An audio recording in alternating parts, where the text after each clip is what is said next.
Welcome into a live edition of the KC Laboratory, presented by Emprise Bank, member FDIC, our wonderful partners in Possible here at KC Sports Network. Monday is, I guess, by technical terms, according to Tucker D. Franklin, is not a matter day this week because there's only one Matt. It's We Matt lost Hamilton hanging privileges? out, I guess. I mean, you could have changed your name to Matt Swanson, like you usually do, and it still would have been a matter day. But I guess it's fair. We need Matty Lane here to make it official. Here's the problem with that, though, because if Kent and Matt ever do a show together, then that would by definition also mean that it is a matter day. So there needs to be two Matts for it to be a matter day, for Kent to become a Matt. That's a fair point. That logic makes sense. Thank you. The whole off season's just a matter day. Every right, we can't have that. That's a really good point. Yeah. I hate to say it, Tuck, you're right. Hell yeah! So I guess this is just a regular. I've never done this before. Let me introduce myself to Matt Hamilton, Kent Swanson. Nice to meet you, Kent. Nice to meet you too. Hate your shirt. Appreciate everybody hanging out with us tonight, though. Matty Lane is off. Man, Matty doesn't have of all the people that take shows off, I think Matty takes them off the least. So he's getting a well-deserved break right as the season's starting. Normal timing, whatever. Those sheep aren't going to block themselves. I'll tell you that. He's out in someone else's field, and he's fist fighting a cow right now. So, things are going on there. No, he's on vacation. He's having a good time with the fam. So, we're glad he's getting a little time off, and I'm excited to hang out with Hamilton. I'm just getting a little one-on-one time. It's not gonna suck. I'll just say that. But again, appreciate everyone hanging out with us tonight. I wish we were meeting together under better circumstances here. Hamilton, the Chiefs lost to the Los Angeles Chargers on Friday. And just before we get too far into this show, just high-level thoughts about this game, Hammy.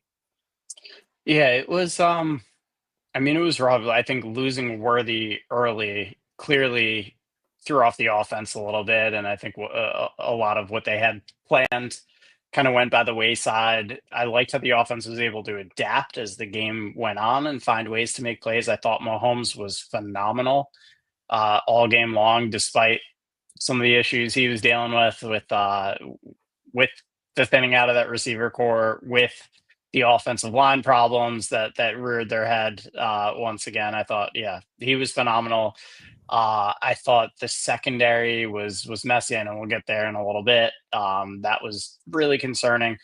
But overall, I do think this Chargers team is better than it was last year. I mean, I felt that going in. On paper, it's a better roster. It's a better football team than they were a year ago, and that's a pretty damn good football team. Again, the Chiefs have a higher standard. You don't want to lose those games to the Chargers. But I will say this isn't like they lost to, the Browns. This was a hard-fought divisional game. Yeah. This is a hard-fought divisional game, and they weren't able to get the job done. Obviously, there's concerns going forward, but the sky's not falling for me yet. Those are the one-score games the Chiefs win. Yeah. And they didn't this time. And so now the sky is falling. And we know their one-score game history last season, right? Like we know all about that. And didn't come. I mean, I think a lot of people say, "Hey, regression to the mean." But this team just historically hasn't regressed to the mean. They've just been really good at winning football games, and they can win in the margins, and they're always good at winning in the margins. So seeing them not win in the margins against the team that they normally do beat in the margins was a little bit jarring, for sure. Yeah. And so I think that was a little bit tough to watch, and for a lot of reasons, there's a lot of layers to why I think this team had the issues and wasn't able to come out on top, and we're going to get all the way into those. But before we do that, we do have to update a little bit on Xavier Worthy, because we get some news from Andrew Reid. I'm sorry, we're not allowed to call him Andrew Reid. Andy Reid And this is from A to Z Sports, our friend Charles Goldman. I know Xavier is the big question. He's rehabbing and working his shoulder. We'll see where it goes day by day here. We'll see where we end up. Now, definitely not a definitive timeline, right? Like, you're not getting a ton of clarity on it. But it does seem to me that this is probably not going to be something that keeps him out for the remainder of the season. At least the early indications do not seem to point towards him having to, go on season-ending IR. Yeah, and the reports over the weekend that we saw from Rappaport and some others were, this is going to be something that he rehabs and plays through, but it's going to take him time to build up some strength in that shoulder. But the phrase, while that's a really vague update from Andy, the day-by-day part of it is as positive, I think, as you can hope for at this point. He didn't say week to week. He said day by day. So that gives me some hope. It probably, I wouldn't anticipate him out there this weekend, but that day by day makes me feel like there's even an outside shot of that. It feels like it's more likely a couple of weeks from now. But there's hope there, and you just have to wonder how much that's going to limit him once he is back on the field. But having him out there obviously would be a huge deal, especially with Rasheed out for the next 5 games. I think the longer that we don't see him move, right, this week, I think we'll just be paying attention to this week. Like, okay, are the Chiefs bringing McCole Hardman back? Do they put Xavier Worthy on the IR? If he continues to not be on the IR, that I think tells you that there's like a window here, right? Like they might be able to get him back before the required 4 weeks that you have when you are on IR. You have to be out for at least 4 weeks and then you can return. So if that's the case, like, that tells you, hey, maybe he is coming back in the next 3 or 4 games, right? Like, that would be an indicator. The longer it goes that he's not, on IR, that's a great sign, right? He's not on IR today as we sit here on Monday, and I don't think I would anticipate that anyway. I think it would be probably a little bit of a delay in that if they're going to do that. But I don't know. The fact that he's not on IR yet, pretty solid indicator there for me that there's some truth to the statements, right? Like, because like Andy's used like the day to day. I mean, aren't we all day by day? First off, like, we all are day by day if you really think about it. Some of us more than others. True. But I don't know. I think it's a good sign. I think it's a good sign that we haven't had any substantial news about him going on the IR yet. Because I think that would indicate that, like, maybe the timeline is going to be a little bit quicker, which is huge news for the Chiefs and their outlook in this big stretch of games that they're having to experience already without Rasheed. Yeah, absolutely. And it's just, it's such a freak injury too. Like, I didn't know mesh could be that dangerous. Death by mesh. I don't know that I've ever seen an injury quite like that. It's just, you just hope it isn't one of these things too, where they're just like snake bit this year, because Jalen Royals being out, obviously, like, that was unexpected. And the timeline of the Rasheed thing getting moved around, you just hope, kind of the bad luck stops here.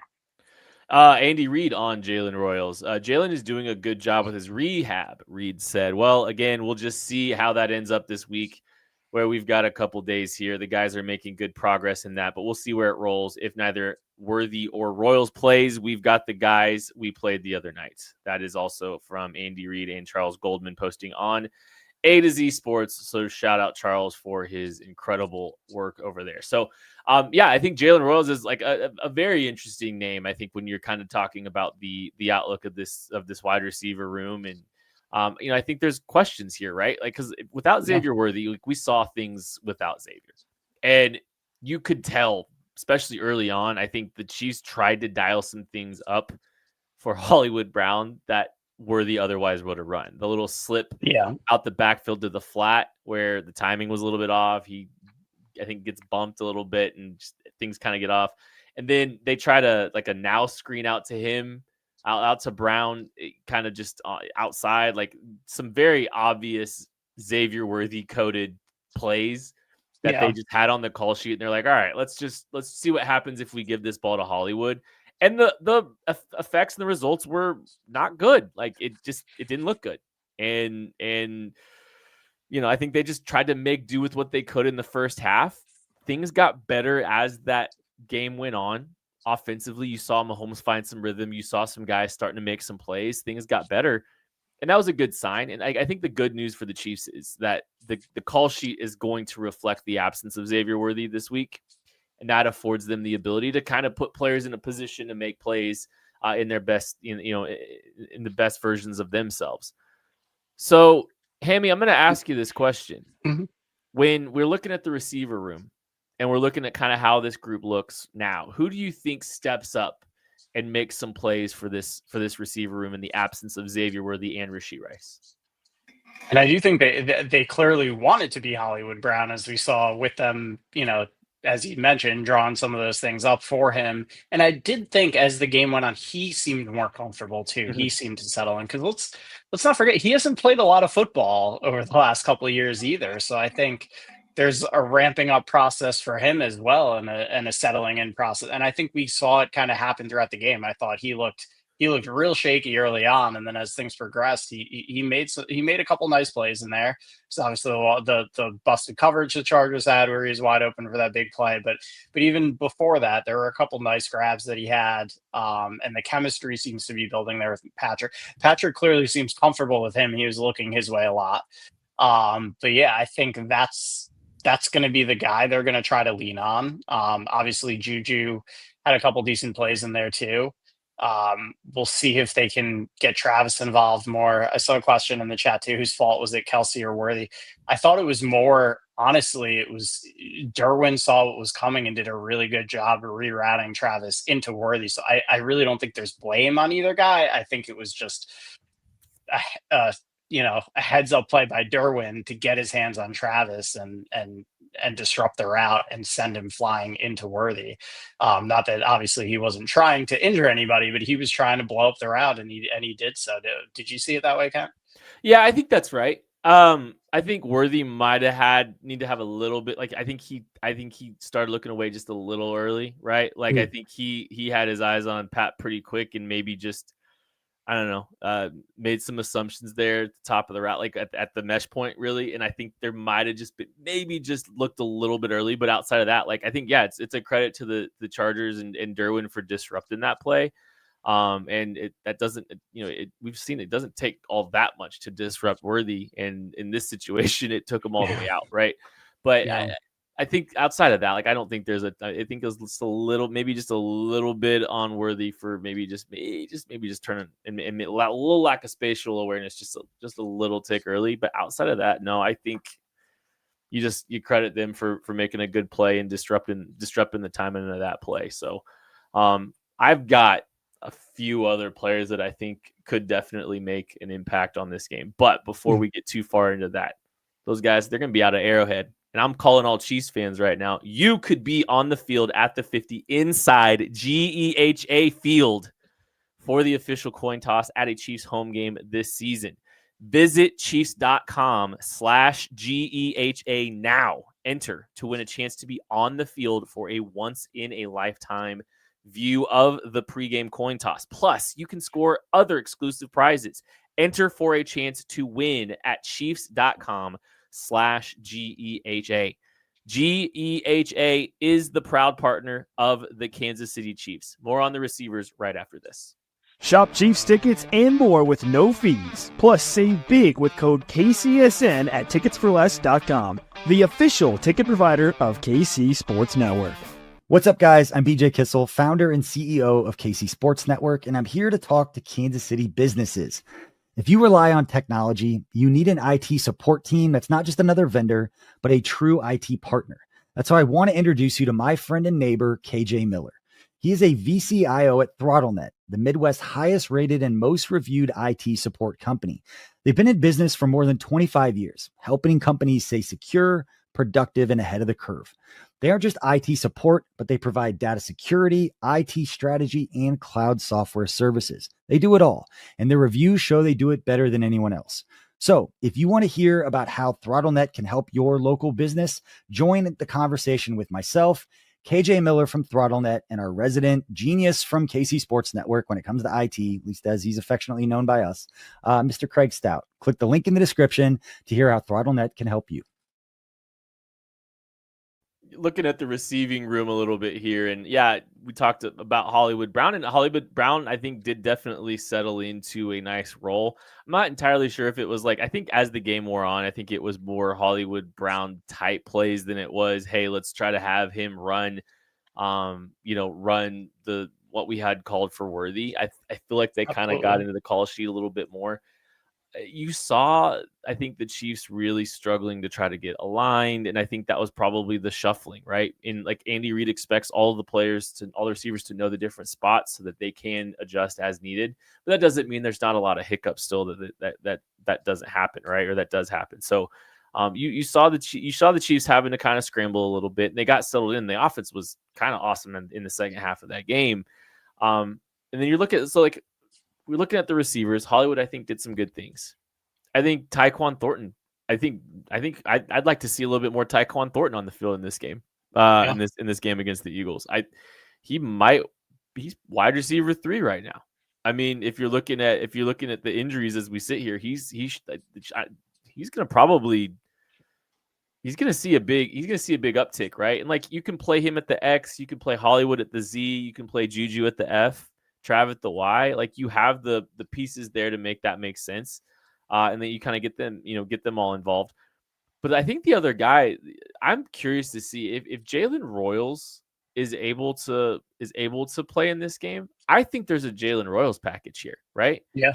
I don't think that like him and Worthy are not like for like as far as how they play, right? But I think some of the things that you saw them try to funnel through Hollywood, I'd rather see Jalen Royals. I'd rather see the little slip route to the flat across the formation, across the play action. I'd rather see that to Royals, who is tough and physical at the point of contact and good after the catch. If you're going to throw a now route out there, I'd rather it be to Jalen Royals than Hollywood. So I think if Jalen Royals plays, like, I think it makes sense to give him a package and give an opportunity for him to try to make a few plays in this offense. Yeah, absolutely. And that's one of the things I loved about his tape coming out. It was his ability after the catch. Once he gets the ball in his hands, he can do some special things. And that's not really Hollywood Brown's game. I do see him as more of a Rasheed type than a Worthy type, kind of owning the middle of the field. But that's another thing, without Rasheed out there, they need somebody to do that stuff too. But yeah, he can do a little bit of that Worthy stuff, the now screens, as he said, all that, but then also kind of fill that void that they're missing right now without Rasheed out there. So I think if Royals is able to play, that's a huge deal for this team. And the other thing, it's going to be tough this week because obviously they're playing the Philadelphia Eagles, and assuming that Jalen Carter doesn't spit in Patrick Mahomes' face before the first snap of the game, please do. It's going to be tough to run the ball. But that being said, the fact that, they didn't really try to run the ball at all in this past game, and again, I know they got down early, but still, these are long games. A lot of things can happen to just abandon the run game. And I know we've seen Andy do this in the past, and they've had a lot of success being super pass heavy at times, but still, I thought Pacheco ran the ball pretty well. And again, you're losing all these wide receivers. Another way to take some of the pressure off that and help out the passing game is to run the ball a little bit more and establish the run game. And yeah, I thought there was, and when, I also thought there was a little too much Kareem Hunt. I would have liked to see a little more Pacheco, a little less Kareem. But yeah, and again, it's going to be really hard to do it against the Eagles. The Eagles are so tough against the run, but they have to find a way to have a little bit more balance to this offense, I think, in the interim while they're missing some of these guys. And the other guy, that I think can do some of those things they want to do with Worthy, that might be able to make some plays there. And we saw him on the field a little bit. We didn't see a ton, a ton drawn up for him, but Brashard Smith, I'm interested to see if he gets worked into some of these packages. Yeah, like I think we talked about, like, you see I couldn't agree more on, like, Worthy or Royals is definitely, like, even look at the measurables and stuff. Like, he's very similar to Rashid. the Chiefs have some stuff that they try to funnel through both a Worthy and a Rice, even though they're different players. And I think the same thing can kind of be said from Royals and Brashard. Like some of the gadgety stuff are things that Brashard Smith and or Jalen Royals both have the ability to do. I compared Brashard Smith. He's more of a DeAnthony Thomas type to me, right? And so Yeah. like, is he a receiver? Is he a running back? He's been in, I think that's kind of like that's the guy I've kind of compared him to. So like, I think even though again, like they're different players, I think both of those guys can be part of the manufactured touch, kind of offense if you are going to utilize either of them. So I think that makes sense. There's another player that makes some sense to get more run if I'm the Chiefs, and it's just 12 personnel. Yeah. It's Yeah. I think like Noah Gray also might be one of those benefactors of this too. Is that he gets a chance to,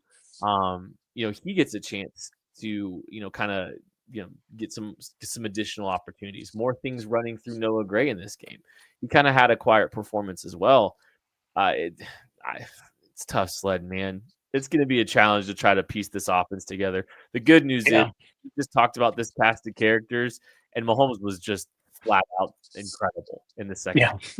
He was playing out of his mind. It didn't matter who was on the field with him. He was going out there and he was absolutely balling out.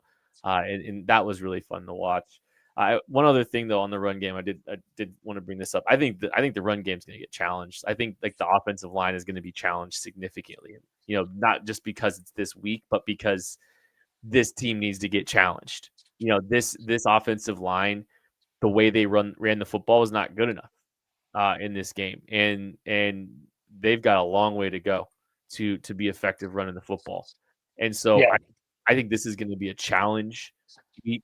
Andy Heck's going to stand up there in front of his room and really challenge this group to take a step forward in the run game because, again, for all the reasons we've just said, they need it.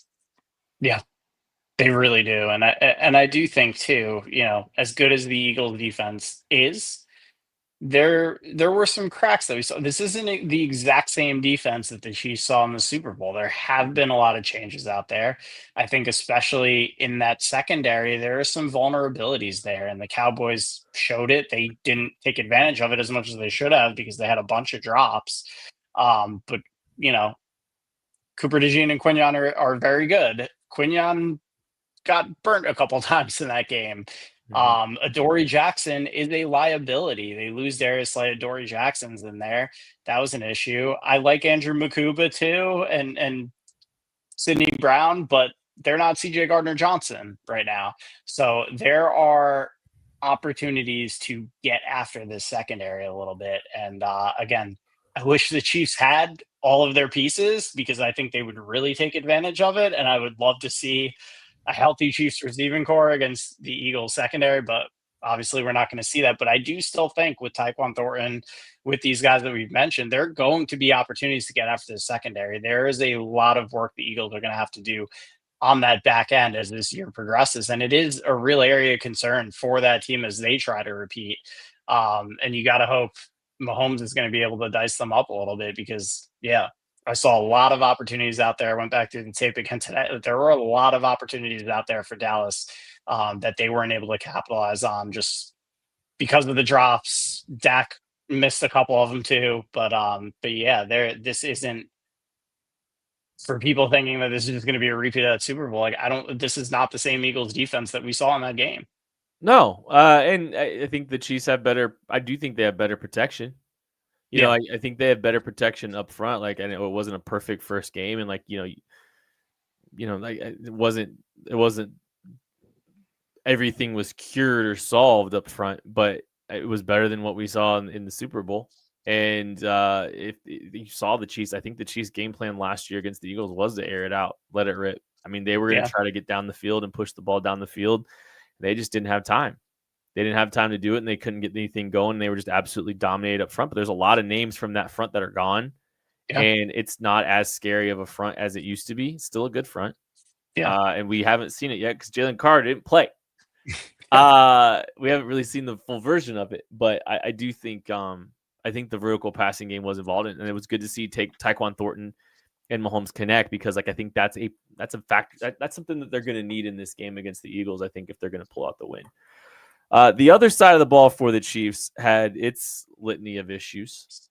That's to say the least. There was a lot of issues on the defensive side of the ball. I know, you got a chance to review the tape, and like when we were kind of going through the rundown of things that you wanted to talk about, I think this was the first thing you brought up was just, the secondary, man. Like there's a lot of issues in that secondary. What did you see, Hamilton, when you put the tape on? I mean, the issues defending the middle of the field, especially from the secondary, were just it was brutal. And it wasn't just the secondary, the linebackers too. I thought Bolton had an especially poor game across the board. I thought Hicks looked like a young player. I thought it was kind of Madden defense. He's running the spots where he thinks he's supposed to be and not diagnosing what's going on in front of his face. Brian Cook is somebody I feel like they've been able to hide at times over the last couple of years. I think he had been kind of the weak link in the secondary, at least from my vantage point.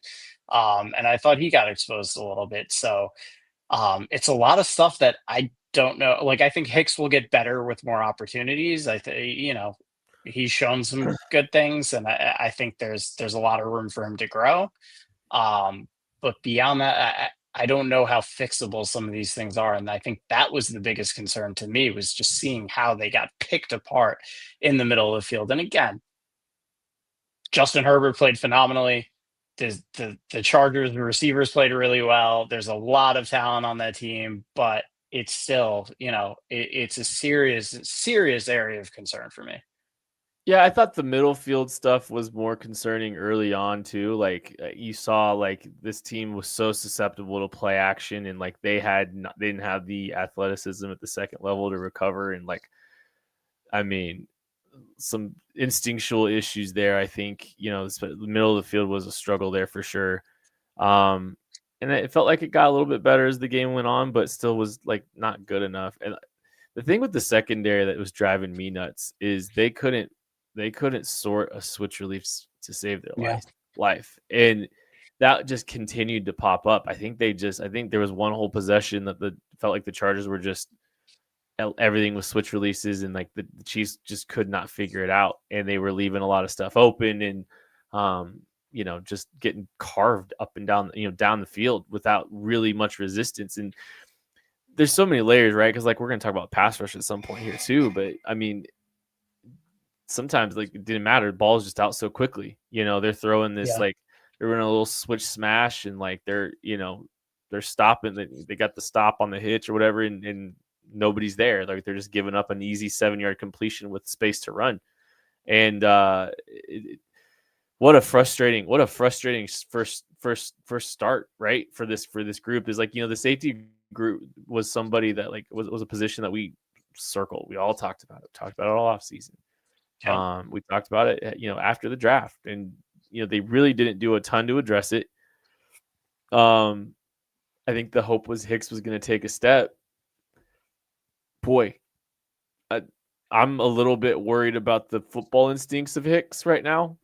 Yeah, and that's what scares me there a little bit. And then it's still early, and like I think what's so tough is like we saw him flying around and making plays downhill and making triggering quick on some stuff last season. Yeah, he looked like he was thinking a lot more. Yeah, a lot more in this game. And that's and maybe that's something. I think, like, to your point, like hopefully that's something that just gets cured over time. But like I just got some base level questions there. It was robotic at times. It was like, I have to get here, and he's not. He didn't have his eyes open. It looks like he's dropping the spots, and just didn't have a feel for the game. It seemed like to me, which was concerning. But yeah, you hope with just a young player he can work his way out of that. But you do wonder if this continues. I'm assuming the Saints are going to be out of it pretty quickly. Like, do they make a call about an old friend? Is there another old friend that used to be a Saint that was just on the broadcast that maybe they call up? Are there other things they can pull out of their hat? Because it is an area, like, I don't know how it's going to fully get better. It's definitely a concern to me as I look at this defense. And there's only so much you can do if you're Spags if this is going to continue to be a problem throughout the year. Well, and the bar to clear, I think, is low for help. And I think there's a couple of vet safeties out there that I think I'd at least be interested in. Like, they're both different for different reasons. Jabril Peppers is a better version than what they have in Hicks and Connor. Yeah. And Justin Simmons is not a type of player that they really have on this roster right now. And I'll at least hear the argument that maybe, especially at this age, maybe he's not the most ideal fit. I mean, from a coverage perspective, he might be, but from a run fit for perspective, maybe he isn't. Quite the guy that you want. I don't know. I forgot he was still out. It's crazy to me that he's still out there. Well, that brings questions, right? Yeah. Yeah. At this point, I mean, we talked to him on Up and Adams during the offseason, and he did say he was kind of, there's still that Chiefs thing from being a Bronco for so long, but I don't know, it did seem like there was some intrigue on his part there if he can get over that. But yeah, I think even just having the presence of a guy like that from a mental standpoint for that secondary, I think to me, just watching, that's what it looked like they missed from not having Justin Reed there, even more than the physical stuff. It was the mental stuff. It was the brain farts and the breakdowns back there. They're just uncharacteristic of this secondary over the past couple of years. And I feel like that's that kind of intangible stuff is hard to replace, especially when you're asking, a young guy to come fill in there and take that spot. There's nobody really replacing that. In that safety room. So bringing in a Simmons, even if he isn't playing full time, just having him there, I feel like could be really beneficial for these guys. I have some cornerback takes. I'm going to save them for a second because we're going to take a break and we'll be back right after this. What's good, everyone? It is KCSN betting analyst Benny Heiss. Something hit me as I was driving to the Missouri side, ironically, for something not available on the Kansas side. I cross over. I just can't get over how long sports fans in the state of Missouri have been waiting. It feels like forever. The good news is you don't have to wait much longer because DraftKings Sportsbook, America's top-rated sportsbook app, is finally coming to the Show Me State.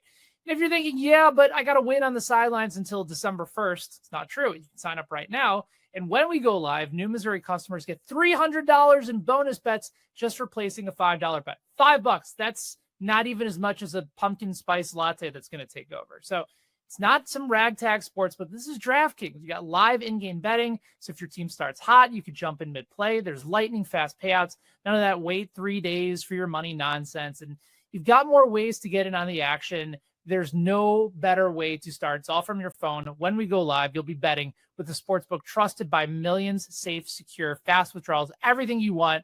Well, except maybe a guarantee that your team will cover the spread, but that part's still on you. So here's the move. You download the DraftKings Sportsbook app, use code KCSN, and when we go live December 1st, that $5 bet turns into $300 in bonus bets. That is code KCSN in partnership with DraftKings Sportsbook. Gambling problem? Call 1-800-GAMBLER. 21 plus and physically present in Missouri. Eligibility restrictions apply. Bonus bets expire 7 days after they are issued. Excludes customers who redeem pre-launch sign-up offer. Terms at sportsbook.draftkings.com/promos. Success in real estate takes more than vision. It takes the right financial partner. When someone takes something rundown and turns it into something great, that's called a comeback story, like Brain Group. They take distressed properties here in KC, completely rework them, and then turn them into valuable real estate. But that kind of work needs the right bank behind it. Enter Emprise Bank. They're not about cookie-cutter loans. They saw Brain Group's vision, backed them, and now they're making big moves in Kansas City real estate. Talk about your partner in possible. Emprise doesn't do one-size-fits-all financing. They invest in potential and back growth. Visit emprisebank.com/KC to learn more. Emprise Bank, member FDIC, equal housing lender. Hammy, the best way to cure some of your safety problems might be to just have a few less of them on the field, or maybe one less of them on the field at any given time. That would require the Chiefs to trust their corners. And that doesn't seem like that's happened to this point yet either. There seems to be some uncertainty with the cornerback position right now. Christian Fulton plays in a limited capacity at this point. And hopefully like that's something that can help him, over time he can get back and more involved into that rotation. But man, like it feels like if the Chiefs maybe trusted their cornerbacks a little bit more, maybe they could, maybe solve a little bit of their safety concerns just by playing less of them and more of the cornerback. That's true. Yeah, that's a good point. There are ways to finagle this thing, and I'm sure, Spags isn't going to. If there's one person we can trust to find solutions, it's Spags. But still, it's hard. No matter how good your coaches are, when you have personnel issues, it's going to rear its head and bite you in the ass at some point. But as you laid out, there are options there. And as I said, I don't think it's time to completely panic yet, but I think that's my biggest area of concern on the whole team, because they're going to get healthier in that receiver room as things go. Rashid's going to be back at some point. Again, you wish you didn't have this schedule just completely front loaded the way that it is right now, with the Eagles and then the Ravens coming up in a couple of weeks. But they just got to weather the storm here. This team is going to find its footing at some point. You just got to hope, you kind of get through. And I know this is like an unfamiliar feeling with this team, but you got to find your way through this early part of the schedule, keep your head above water, and then it's going to get turned on at some point. I'm debating about writing about this week, but it feels like the Chiefs we're going to get there with the defensive line too. Actually, you know what? We'll talk pass rush concerns, and then I'll bring my prevailing point here. So everyone but Chris Jones was not particularly great. I know there's metrics out there for George Karlaftis talking, like some people charted him with some of the most pressures of anyone in the league last week. I don't know how much I'm buying that. I'm not anti pressures as a stat or anything like that, but I do think not all pressures are created equal.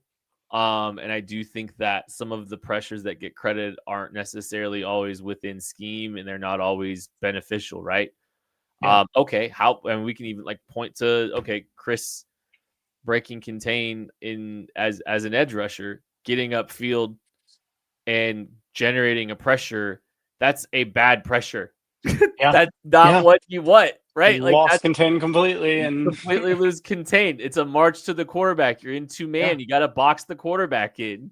You got to squeeze it and march. And that's great pressure. I mean, the pressure rate goes up, but that actually was detrimental to it. I'm not buying everything that I'm not buying the 8 pressures. I think there was a lot of issues with that pass rush that need to be addressed. Yeah. And I think the concern is here's where it is. I think for the entirety of this team, unfortunately, the Chiefs really need this rookie class to be able to contribute a lot earlier. Because you think about cornerback, they might need cornerback help. Noel Williams might have to play early. Look great on special teams, by the way.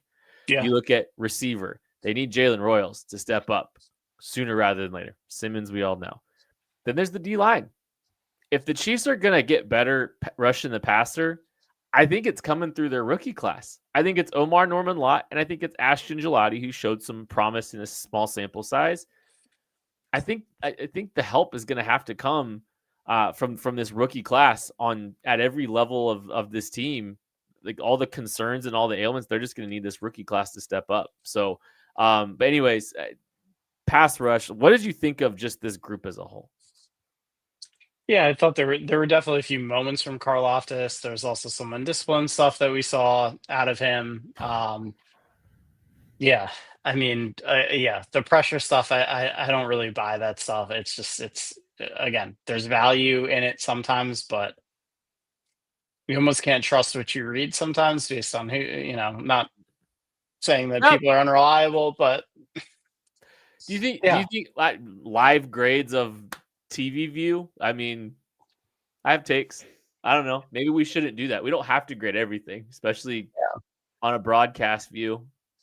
I don't even know how you grade a safety on a broadcast view when he's not on the screen for 80% of the action. Yeah. Anyways. Yeah. Anyways. But yeah, I did expect to see more of Gelati. You know, I was a little surprised that they didn't have more of a rotation there, just 9 snaps from him. Did see some good things. I agree. I think he's going to play a big role as things go on. And Noel Williams is another interesting one. I'm glad you brought him up because I loved his tape too coming out.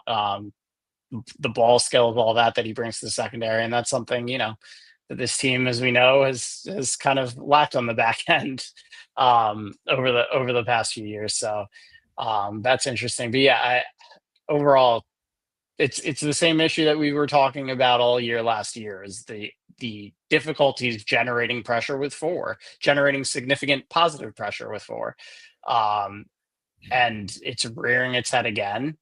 And you're right, like Gelati's got to step up. Some of those guys have to. It can't just all be on like hoping Chris Jones does it. And Karlaftis, it's not that Karlaftis is a bad player by any means, but it's just we know what he is. I think he's kind of at his ceiling. He's going to be in that double-digit sack ballpark. He's a very good player to have, but he can't be the only guy that you can rely on from the edge. I think you're hoping for George to ascend. Like if you're looking at how does this pass rush get better from 2024, which wasn't a good pass rush, and it's something we complained a lot about. Oh, by the way, they lost Tershawn Wharton in the midst of all this. You're saying, okay, let's get George Karlaftis. Let's get him. Let's see him ascend, and we paid him because we think he's going to ascend. And it's okay. Amenahue back on this prove it deal again. Full healthy year, another year removed from the injury. This is going to be a good year for him. And I mean, he did some good things, but you're not relying on it. But then, like, okay, how are you replacing Tershawn Wharton? Like, those guys aren't doing that. Yeah. I mean, you're getting a little bit of interior rush from them, and it's Omar, Norman Lott, and Jerry Tillery. Those are your answers. Those are what you're going to try to make Turk out. Make out of Turk for trying to replace him in the aggregate. And Gelati, I think, like he provides some juice too for sure. But when you look at it and you kind of look at how this group is built, you've got a lot of known commodities that you're hoping take a step, and then you've got a couple unknown commodities that you're hoping become something. And I feel like there is a lot of pressure on the rookie defensive linemen to be contributors and be quality players early on. Like I think there's a lot of pressure on that D-line group on those 2 rookie defensive linemen. And again, like, hey, 2 early top 70 picks, right? They're both top 70 picks. They're here to make an impact rush in the passer and impacting that defensive line.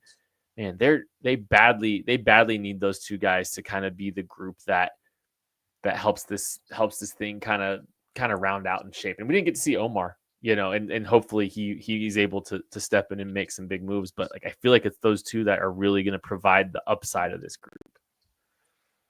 It is going to have to be, and obviously there are a lot of questions still about Omar and what he's going to be able to contribute. And I feel like we all kind of feel like they reached a little bit on that pick. So the jury's still out there. I'm not fully confident that he's going to be able to provide that, but we'll see. Gelati is somebody I do have some high hopes for. I loved what he showed on tape. As he said, juice, I think is the appropriate word for him. He is a spark plug coming in as a pass rusher. So I do have hopes for that. But yeah, they're going to have to figure some things out, and otherwise they're going to have to be a heavy pressure team. And I'm kind of leaning towards at what point do you just say F it and just become this super heavy pressure team and just come at teams unapologetically. And I think you can get away with that more when you have Rashee Rice and Xavier Worthy back in the lineup and guys that can,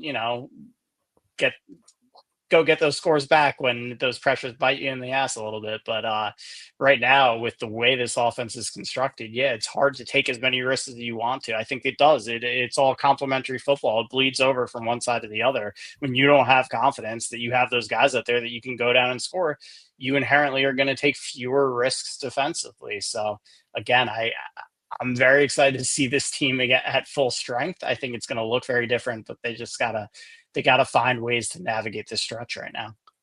And it would be nice if one piece of the defense was worked out, right? Yeah. Because if you want to be a heavy pressure team, you got to trust your secondary. And you want to play coverage, you got to trust your pass rush. And they can't do either right now. So they're kind of stuck in no man's land right now, trying to figure things out and work through it. It's one game, right? Yeah. And, I think week one can absolutely be it's fool's gold. You don't want to look too much into it, right? You don't want to look too much into it unless it's Cincinnati. But we'll see what happens when they don't have a 12-hour flight and a 2-hour bus ride to the stadium. We'll see how they respond to that at home. And they got a lot of pride in that building, and they know how to take care of business. And I think Mahomes hammered on energy, and just said they didn't have enough. And I don't think that's going to be a problem at a juiced GEHA field at Arrowhead Stadium, if you ask me. So. And I do see in the comments, like, you paid Karlaftis $100 million a year. $100 million he needs to step up. You paid him 100 because I think of who he is. And again, I don't know that he has the ability, just athletic. I think he has, certain physical limitations. Again, he's a very productive player, but I think a lot of that is effort and the way he plays the game. I don't think athletically, he's not going to turn into Myles Garrett athletically as far as bend and all the different things he can do and explosiveness and all of that. He's a good player. He's a productive. I don't know how much more there is to expect as far as stepping up. I think, he is kind of who he is, which is a good player, but I don't see him making a jump into that elite pass rusher tier. I would be surprised by that. And there's value in what he brings when he's, there's value in being able to play as many snaps as he can. Yeah. And not needing paying two players to make him up in the aggregate. A guy that can play the run the way he does, and then, give outstanding effort and clean some things up and generate some pressures. I'm not saying like all the rushes, all the pressures that George Karlaftis had in that week were illegitimate or something like that. I'm just saying, I think he just needs to take a step up if they're going to get improvements in the pass rush. He's a guy that makes a lot of sense. But there's still time, man. There's still time for this group. This is week one. I'm not trying to overreact all that much, but there's definitely some big questions up and down that defense. I don't think anybody can really say they played well. Chris dominated the guards. Yeah, he was cooking inside. Just had some issues out there when he was playing on the edge. So I think there's some questions there. Hamilton, before we get out of here, though, I would love to know your prediction for this Eagles-Chiefs game. Are you willing to do that on a Monday before we even have the injury reports? I can take a stab at it again. I'm expecting Xavier Worthy to not be out there. I think that's Jalen Arroyo, I feel like at this point in the corner. I think if Jalen Arroyo plays, it's a big deal for this team. I'm going to say the Chiefs find a way. I just can't picture them dropping to 0-2. I can't do it. And as I said, I think this Eagles team has some vulnerabilities defensively that they didn't have last year. I'm going to say the Chiefs pull this one out 24-17. Ooh, that is spicy, Hamilton. I genuinely hope you're correct. That would be pretty sick. That's a great way to mic drop on the way out on a non-Matter Day episode of the KC Laboratory. That's Matt Hamilton. I'm Kent Swanson. Thank you all so much for listening, watching, supporting. We love you. We appreciate you. We'll catch you later.